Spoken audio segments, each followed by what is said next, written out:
श्री महाभारत के आदि पर्व के अध्याय 208 से आज हम प्रारंभ कर रहे हैं।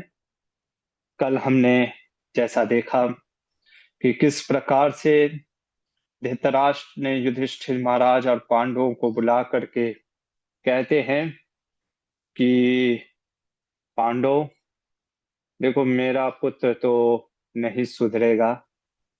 एक काम करो, तुम लोग हाफ किंगडम, आधा राज्य लेकर के, कौन सा राज्य दिया? खांडव वन।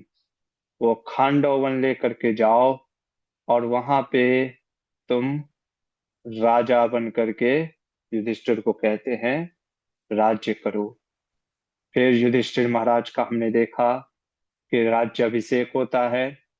स्वयं वहां पे भगवान व्यास, श्री कृष्ण और सभी लोग उपस्थित होकर के युधिष्ठिर महाराज को आशीर्वाद देते हैं और युधिष्ठिर महाराज को किंग कोरोनेट किया जाता है ना। कोरोनेट एक मिनट। उसके बाद हमने देखा कि किस प्रकार से पांडवों ने भगवान श्री कृष्ण की सहायता से वो जो खांडव वन हो चुका था, भगवान ने विश्वकर्मा को, इंद्र के कहने पे विश्वकर्मा भगवान के पास जाते हैं और किस प्रकार से वो खांडव वन को भगवान ने विश्वकर्मा की सहायता से इंद्रप्रस्थ, यानी जो इंद्र के जैसी नगरी या इंद्र के कहने पे जो नगरी बसाई गई, वो इंद्रप्रस्थ जो है वो। अभी कई लोग के प्रश्न आ रहे थे कि प्रभु जी, हमने तो कहानी में कुछ और सुना है कि मयासुर जलाते हैं अर्जुन। अभी वो सब कहानी आएगी। जैसे हम कोई घर को कंस्ट्रक्ट करते हैं, ऐसा नहीं होता कि एक ही बार में कंस्ट्रक्शन हो जाता है ना। हो सकता है कि लिविंग रूम बनाया, डाइनिंग रूम बनाया बस रहने के लिए, है ना। तो फिर उसके बाद और भी बनाते हैं। तो अभी वो जो माया, जो सभा होगा ना, जो पूरा माया सुर बनाएगा, तो वो सब अभी हम देखेंगे। वो इसकी अभी वर्णन नहीं आया है। ठीक है। इसके बाद हमने देखा कि इंद्रप्रस्थ नगरी जब चले गए, तब वहां पे भगवान श्री कृष्ण ने, मानो जो युधिष्ठिर महाराज के साथ वार्तालाप कर रहे हैं और आशीर्वाद देते हैं भगवान कृष्ण कि आप धर्म पूर्वक जो है शासन करो, धर्म का उपदेश देते हैं, है ना। धर्म का उपदेश दिया भगवान ने। फिर कहते हैं कि नारद मुनि आप आएंगे और आपके जो भी मन में शंका है उनको दूर करेंगे। और अब यहाँ से हम कथा प्रारंभ करते हैं अपने, जहाँ पे हमने कल रोका था कि किस प्रकार नारद मुनि पांचों पांडवों के पास सुंद उपसुंद की कथा को वर्णन कर रहे हैं। ये कथा में के माध्यम से हम देखेंगे नारद मुनि क्या सिखाना चाह रहे हैं पांडवों को, क्या बताना चाह रहे हैं, क्योंकि कल उन्होंने बड़े संक्षेप में ये कथा का वर्णन किया, जिसको कि युधिष्ठिर महाराज कहते हैं कि हे नारद मुनि जी, हम इसको विस्तार पूर्वक जानना चाहते हैं कि आखिर सुंद उपसुंद कौन थे। उनके बीच में इतना प्रेम होने के बाद भी कैसे आपस में युद्ध कर बैठे? ये तिलोत्तमा अप्सरा कौन थी, कहाँ से आई? इन सब चीजों के बारे में आप विस्तार से बताइए। तो आइए, नारद मुनि जो विस्तार पूर्वक ये कथा बता रहे हैं, ये आदि पर्व के अध्याय 208 से हम ले रहे हैं। चलते हैं हम भी उस कथा के तरफ, जहाँ इस कथा को वैशंपायन मुनि राजा जन्मेजय को सर्प यज्ञ के दौरान इस कथा का वर्णन कर रहे हैं। नारद मुनि क्या बोल रहे हैं, चलिए। नारद मुनि कहते हैं, शृणु में, बहुत जरूरी है सुनना, ध्यान पूर्वक सुनना। युधिष्ठिर को कहते हैं, अब तुम यथावृत्तम युधिष्ठिर, जो ये प्राचीन इतिहास है इसको ध्यान पूर्वक सुनो। कहते हैं कि हिरण्यकशिपु पुराण, है ना। हिरण्यकशिपु, राजा हिरण्यकशिपु जो दैत्य था, दीति के पुत्र को दैत्य कहते हैं। हिरण्यकशिपु के वंश में ही एक क्या दैत्य राज प्रसिद्ध हुआ। उसका नाम होता है कुछ, है ना, कई परंपरा के बाद, क्योंकि हमको पता है हिरण्यकशिपु के बेटे जो थे वो प्रहलाद महाराज थे। निकुंभ, निकुंभ करके एक दैत्य हुआ, बहुत पराक्रमी। इस निकुंभ के दो पुत्र हुए। दो पुत्र हुए, पहला का नाम था सुंद, और दूसरे का नाम था उपसुंद, है ना। मानो एक तरीके से दोनों जुड़वे भाई थे, इसलिए नाम भी एक जैसा। अब वर्णन आता है, नारद मुनि कहते हैं ये दोनों हमेशा साथ रहते, सुख दुख की बात छोड़ो, हमेशा साथ ही सोते थे, साथ ही रहते थे, हमेशा एक दूसरे के साथ इतना प्रेम भाव से रहते थे, खाते पीते कहीं पे भी जाते एक दूसरे के साथ ही जाते, मीठे वचन बोलते थे, है ना। लोग तो कहते थे कि मानो दो आत्मा, दो शरीर एक आत्मा, इस प्रकार से उनके बीच में प्रेम था, है ना। अब इनके अंदर इच्छा जागृत हुई, डिजायर। किस चीज का डिजायर आया? ये डिजायर आया कि मैं तीनों लोगों का स्वामी बनूं, है ना। उस डिजायर प्राप्त करने के लिए तपस्या, कोई भी चीज प्राप्त करने के लिए तपस्या करनी पड़ती है। तो उन्होंने क्या किया? भूख प्यास सब त्याग करके, है ना, चले गए कहाँ? विंध्या पर्वत। विंध्या पर्वत पे जा करके तपस्या के लिए दोनों हाथ ऊपर खड़ा करके, अंगूठे की जो पैर के अंगूठे पे, दम पे खड़े होकर के दोनों हाथों को ऊपर उठा करके तपस्या, घोर तपस्या करने लग गए। और जब आप कोई भी कार्य करने चलते हो तो उसमें कई प्रकार की विघ्न बाधाएं भी आती हैं। देवताओं ने देखा कि अरे, ये तपस्या करके तो पूरा देवताओं को हरा करके तीनों लोग के स्वामी बनना चाहते हैं। तो अनेक अनेक बार, कई बार पैसों के लालच से, स्त्रियों का लोभ दे करके, पर कभी ये लोग डगमगाए नहीं। इतना तो, यहाँ तक कि देवताओं ने एक माया रचा, जैसे कि कोई स्त्री का कोई बलात्कार कर रहा है इत्यादि, स्त्री चिल्ला रही है बचाओ बचाओ, ये पूरा माया के दृष्टि से फिर भी ये प्रभावित नहीं होते और अपनी तपस्या में लगे रहते हैं। और फिर उसके बाद क्या होता है कि इनकी तपस्या को देख करके इस प्रकार तो स्वयं ब्रह्मा जी प्रकट हो जाते हैं।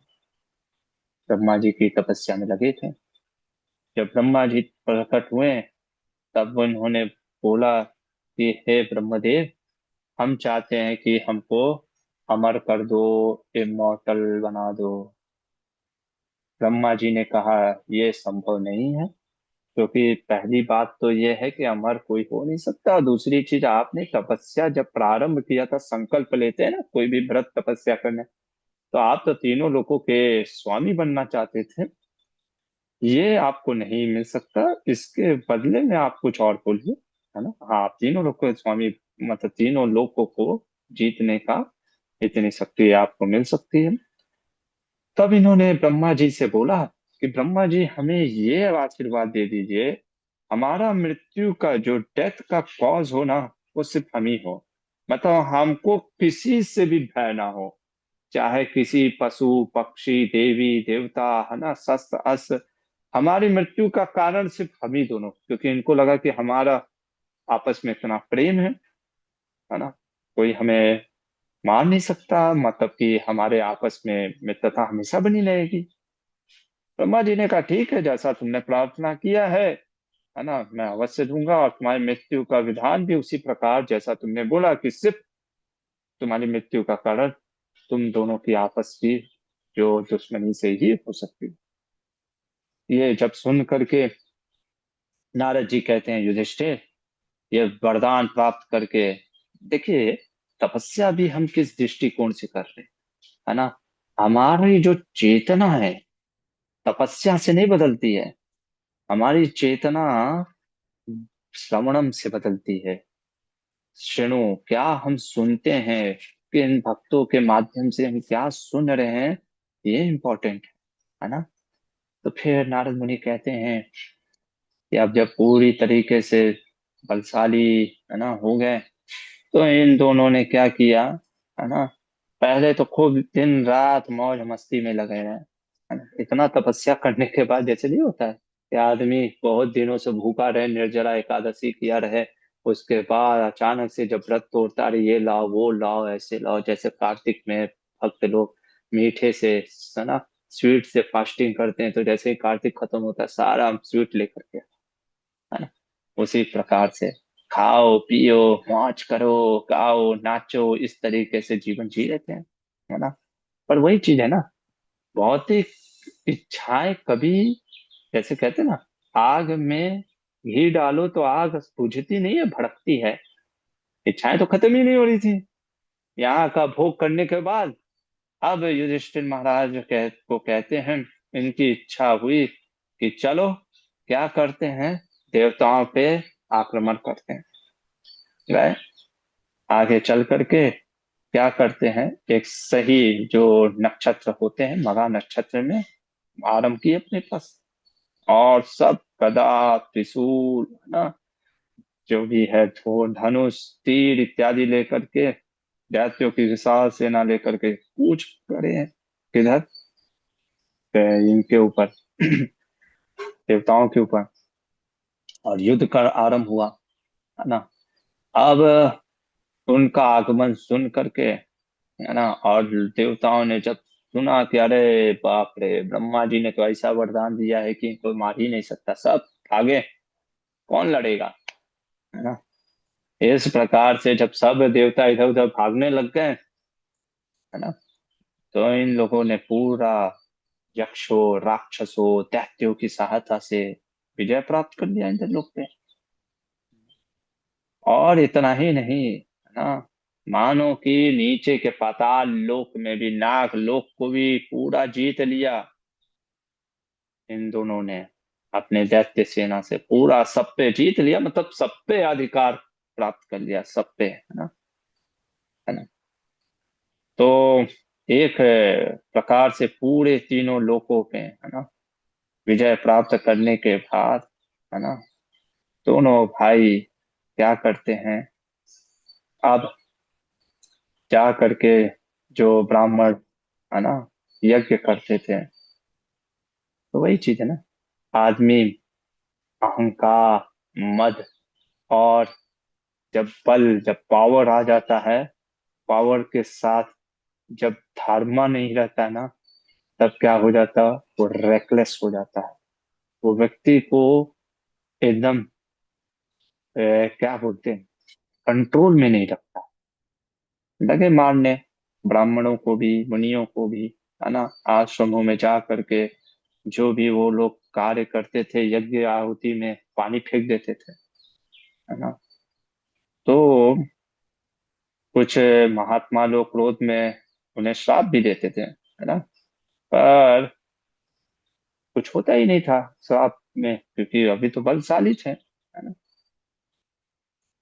तो जब इस प्रकार से इनके अत्याचार बढ़ने लग गए, है ना, सब जगह जब हाहाकार मचने लग गया, इनका अत्याचार इतना बढ़ गया सर्वत्र, जब सब जगह, तब सभी लोग पहुंचे ब्रह्मा जी के पास कि अरे ये क्या हो गया, है ना, देखिए, है ना, कितना पूरा सुंद उपसुंद के भयानक कर्म को देखिए ब्रह्मा जी, है ना। सभी देवता ब्राह्मण मुनि ऋषि, अरे सूर्य चंद्र नक्षत्र तारे सब, है ना, प्रभावित हो गए हैं। नारद जी कहते हैं कि जब इस प्रकार से सारे लोगों देवताओं सिद्धों महर्षियों को, है ना, उनके पास आते हुए जब इस प्रकार से वो विनती करते हैं, तब ब्रह्मा जी ने कहा कि हाँ, ना, उन्होंने विश्वकर्मा को बुलाया। किसको बुलाया? विश्वकर्मा। और विश्वकर्मा को बुला करके, है ना, ब्रह्मा जी ने एक स्त्री के शरीर की रचना करने को कहा, है ना। और ब्रह्मा जी के आज्ञा पे विश्वकर्मा ने एक दिव्य युवती का निर्माण किया, है ना।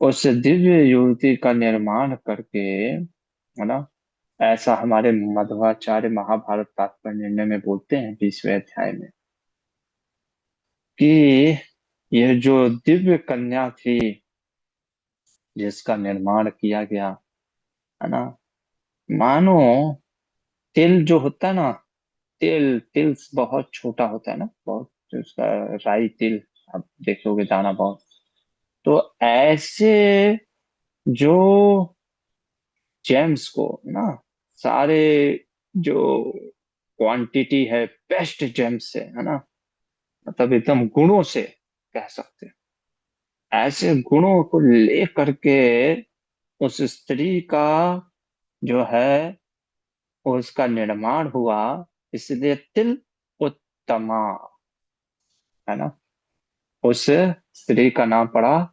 तिलोत्तमा। तिलोत्तमा। तो स्वयं ब्रह्मा जी ने मतलब निर्माण किया था उस तिलोत्तमा को। तो जब तिलोत्तमा ब्रह्मा जी को नमस्कार करती है, कहती है कि हे प्रभु आप बोलिए, है ना, मेरे लिए क्या आदेश है। तब ब्रह्मा जी कहते हैं कि जाओ, जा करके तुमको ये सुंद उपसुंद जो दो दैत्य हैं, है ना, उनके पास जा करके अपने रूप से उनको लुभाना है बस। नारद जी कहते हैं कि हे युधिष्ठिर, जैसा ब्रह्मा जी ने आदेश दिया, ब्रह्मा जी के आदेश को प्राप्त करके, है ना, वो चली, है ना, और उसके रूप का ऐसा वर्णन आता है महाभारत में कि मानो स्वयं भगवान शंकर भी, है ना, उसे देखने की इच्छा व्यक्त करे, है ना? तो वहां से वो निकल करके आगे बढ़ती है। नारद जी कहते हैं अब ये जो सुंदर उपसुंद, है ना, सारे लोगों को जीत करके अपने वश में, है ना, दैत्य गंधर्व राक्षस देवता नाग मनुष्य सभी के रत्नों को छीन करके बड़ा उल्लास के साथ जीवन जी रहे थे, है ना, भोग विलास में लगे हुए थे। पर वही चीज है, भोग विलास तो कभी शांत होती ही नहीं है ना, बार बार वो तो बढ़ता ही चला जाता है। तब इनके मन में आया, क्या मन में आया कि भोग विलास तो प्राप्त कर लिया है, अब और कुछ करना चाहिए। तो इनके अत्याचारों का वर्णन तो हमने सुना, किस प्रकार से लोगों ने अत्याचार किया, सभी मनुष्य यज्ञ इत्यादि आप देख सकते हो। उसी समय जब ये इस प्रकार से थे सुंद उपसुंद भोग विलास में, तो इनके सामने, है ना, अच्छा ये बहुत सारी स्त्रियों के साथ ना भोग विलास में लगे हुए थे, फिर भी भोग विलास शांत हुआ नहीं। उस समय इन्होंने देखा कि क्या देखा, एक सुंदर स्त्री, है ना, जो कि यही तिलोत्तमा, है ना, उसके उन दोनों के पास आती है। और दोनों ही जैसे ही उस स्थान पे जहाँ पे ये तिलोत्तमा आकर के खड़ी होती है, देखते ही उनके अंदर काम की जो है प्रेरणा आ जाती है।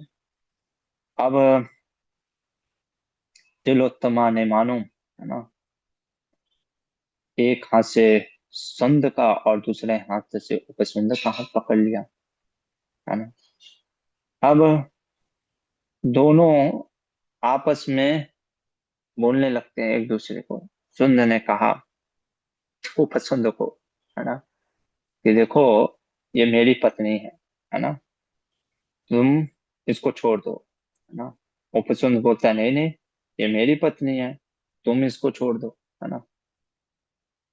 तो दोनों में फिर कहने लगे नहीं ये मेरी है, वो कहता है वो मेरी है ना? तो जब इस प्रकार से मैं कर रहे थे, तब तिलोत्तमा ने कहा उन दोनों को कि एक काम करो, है ना, मैं तुम दोनों से में से उसी से विवाह करूंगी या उसी के साथ रहूंगी जो विजय होगा, है ना। तो क्योंकि तिलोत्तमा को पता था कि ब्रह्मा जी पितामह ने आशीर्वाद दिया है, क्या इन दोनों का वध का कारण सिर्फ ये एक दूसरे ही हो सकते हैं।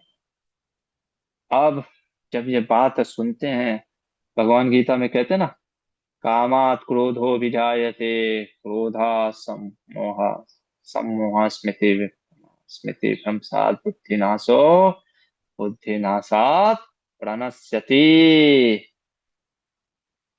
काम क्रोध को उत्पन्न करता है, क्रोध बुद्धि को नष्ट कर देता है, सोचने समझने की बुद्धि चली जाती है, व्यक्ति फिर क्या हो जाता है, वो समझ ही नहीं पाता है, अपने विनाश का कारण भी नहीं समझ पाता। तो इस कारण से दोनों, है ना, आपस में भिड़ गए। कौन? सुंद और उपसुंद। और एक दूसरे के ऊपर युद्ध करने लगे। है ना। और इस प्रकार से दोनों की मृत्यु का कारण बनी तिलोत्तमा, है ना। और दोनों वहीं पे मर गए। अब नारद जी कहते हैं, क्या बोलते हैं? नारद जी बोलते हैं हमारे युधिष्ठिर को, बड़ा सुंदर चीज बोलते हैं। क्या कहते हैं युधिष्ठिर को? हाँ ना, कहते हैं, हाँ, एवं तो सहितो भूत्वा सर्वार्थस्वेक निश्चयो, तिलोत्तमार्थं संक्रुद्ध्या वन्यो अन्यम अभिजग्नतु। युधिष्ठिर, ये सुंदर उपसुंद की जो कथा मैंने तुम्हें सुनाई, जो तुमने एक चित्त होकर के सुनी, कि कैसे एक दूसरे को कुपित होकर के मार डाले एक तिलोत्तमा के लिए, है ना? मैं तुम लोगों से यही कहना चाहता हूँ, क्या, कि कुछ नियम बनाओ,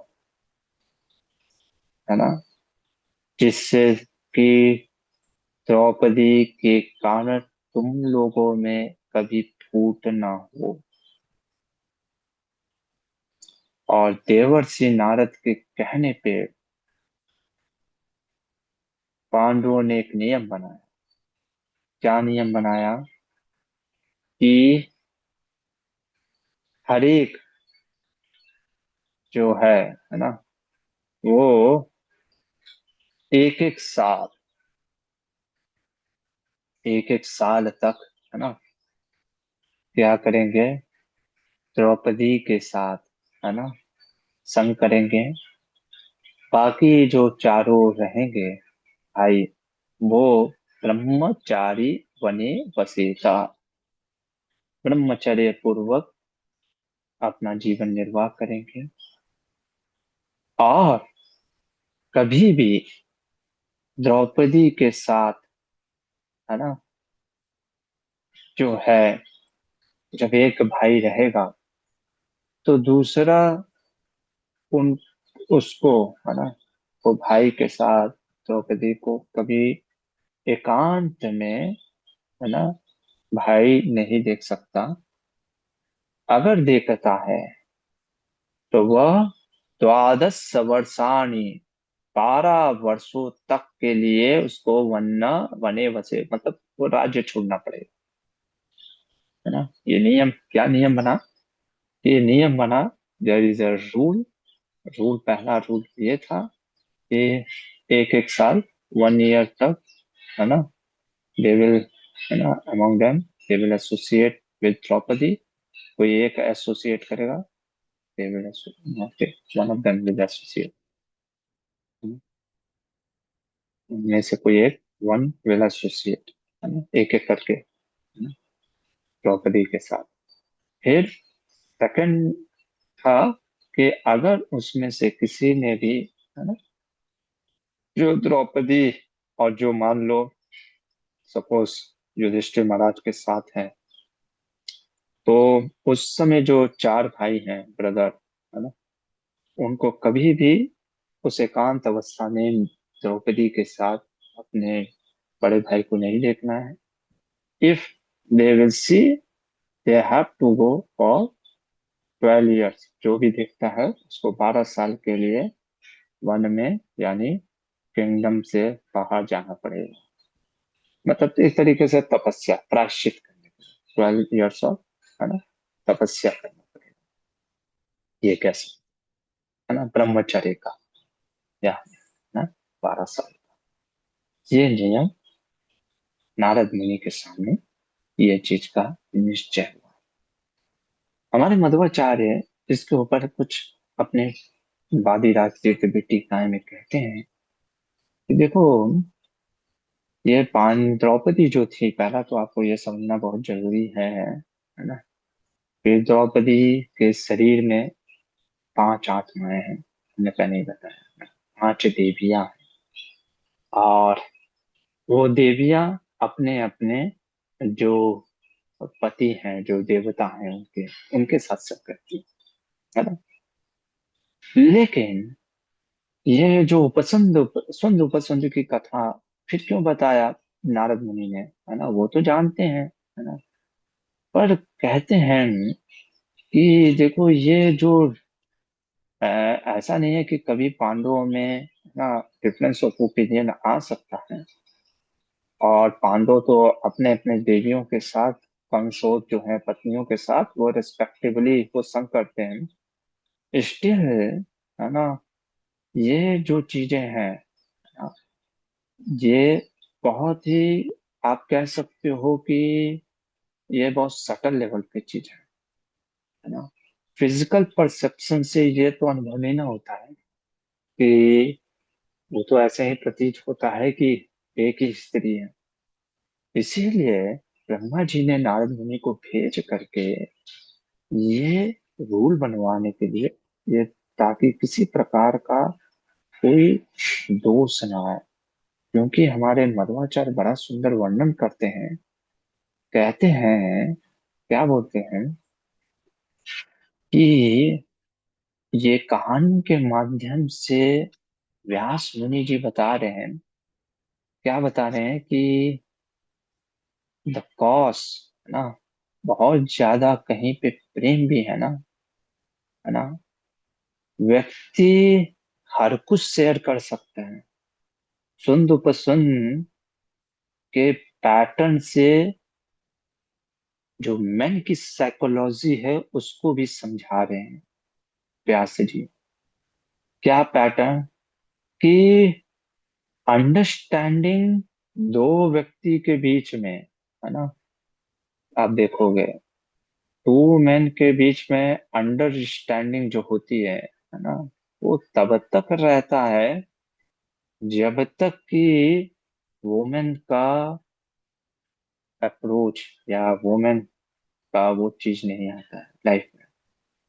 लेकिन जैसे ही जब वुमेन की चीज आती है, स्त्री खास करके वुमेन, मैन के, there can never be mutual agreement between the two men. Never. It is impossible और डिफिकल्ट है।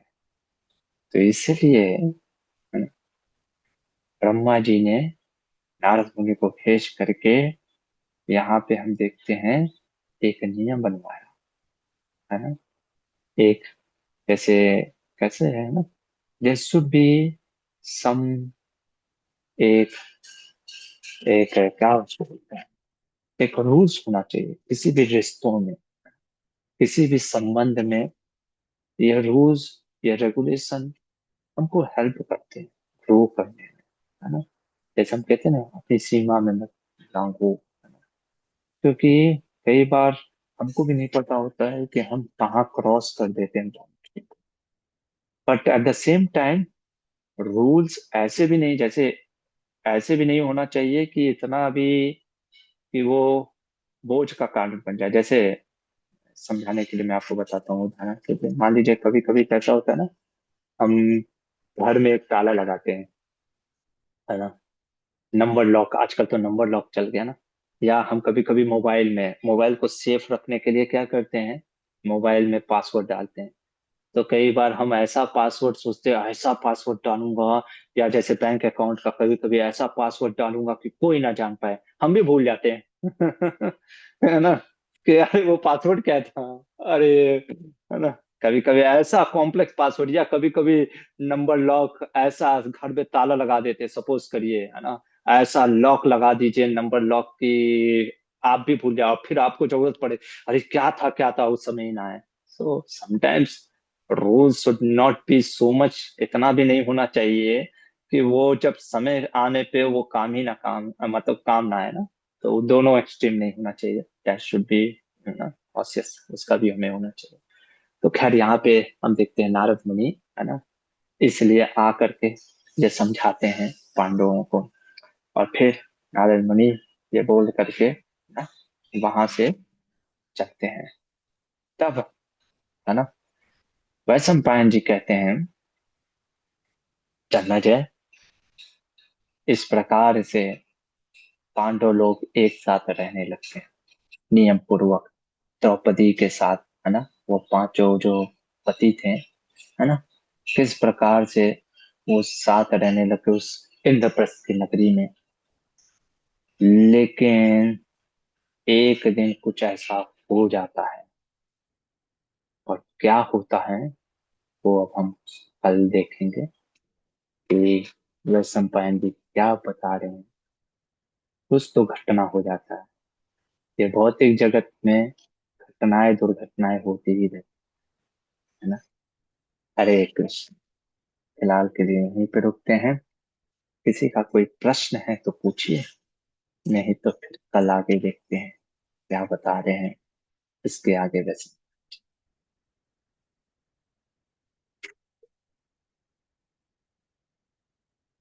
ठीक है, यहीं पे रुक जाए। चलिए, महाभारत ग्रंथ की जय। शिला प्रभुपाद की